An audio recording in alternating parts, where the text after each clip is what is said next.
Retail financing challenges in 2026 and what every commercial property owner needs to know. And retail real estate continues to evolve in 2026. And despite strong consumer spending in many markets, financing retail properties has become increasingly complex. And lenders have tightened underwriting standards and interest rates remain elevated compared to historical averages. And many institutions are taking a much closer look at tenant quality and lease stability before approving commercial real estate loans. Fortunately, financing opportunities still exist for well prepared borrowers. In a CommLoan, we help investors compare hundreds of lending sources to identify financing solutions that fit each property's unique characteristics. So, whether you're purchasing a neighborhood shopping center or refinancing a single tenant property or acquiring a multi tenant retail center, understanding today's lending environment can dramatically improve your chances of loan approvals. So, why retail lending has changed and what's going on right now? Well, several factors have really reshaped retail financing. Higher interest rates and bank balance sheet constraints, that's a big one, and also increased regulatory oversights. But also, there's been a change in consumer shopping habits, and banks and most conservative or commercial lenders are more conservative with their underwriting. So instead of automatically approving retail properties based solely on its location, lenders now evaluate multiple layers of risk before they issue a commitment. So tenant quality matters more than ever. And one of the largest underwriting consideration today is tenant quality. And lenders evaluate your national versus your local tenants, your remaining lease term, your corporate guarantees, any sales performance or any occupancy history, and your tenant diversification, your tenant mix. And properties anchored by established national retailers generally are going to receive more favorable financing than centers that are heavily dependent on local mom and pop small business. And occupancy is critical, and vacancy significantly affects financing. And most lenders prefer stabilized retail centers with at least say 85 to 90% occupancy, with consistent rent collections and strong historical operating statements and minimal deferred maintenance. And properties experiencing significant vacancy often require bridge financing before they're going to be able to qualify for a permanent takeout debt situation. And debt service coverage requirements continue to increase. And many retail loans require stronger cash flow than they did only a year ago. And generally, 135 is kind of the benchmark of where most people are setting their minimums. Traditionally, it's a DSCR of 1.25 or higher, with positive operating history and stable net operating income and realistic expense projections.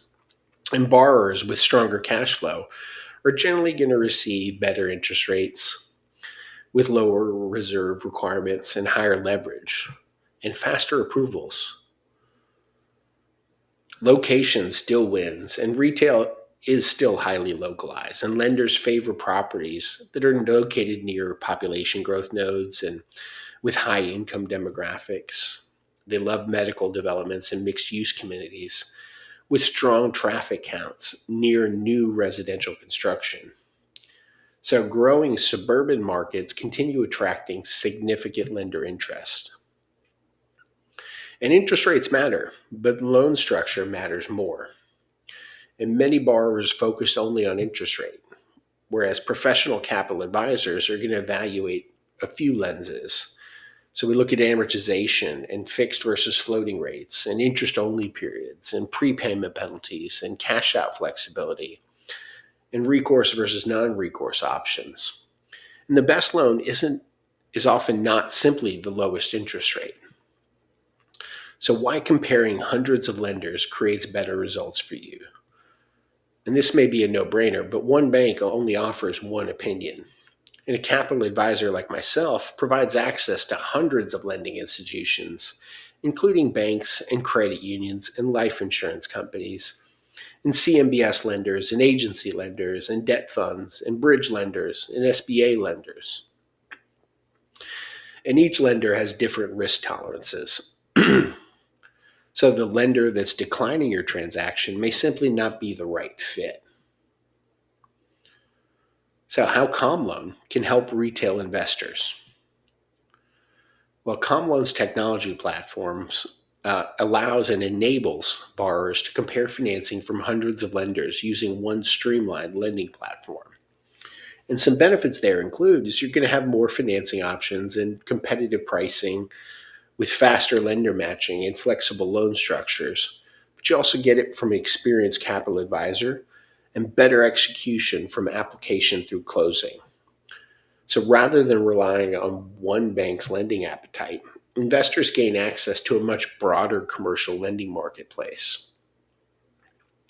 So, final thoughts for the day. In retail, real estate continues to present outstanding investment opportunities in 2026, and it's one of the better performing asset classes. But the point is that financing still requires preparation. And the strongest borrowers understand that today's underwriting expectations before they start submitting a loan request.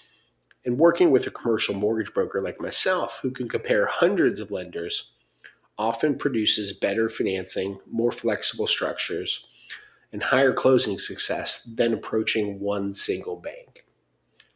So whether you're purchasing a new building or refinancing or repositioning a retail property, having multiple financing options can make the difference between a declined loan and a successful closing. Are you ready to finance your next retail investment?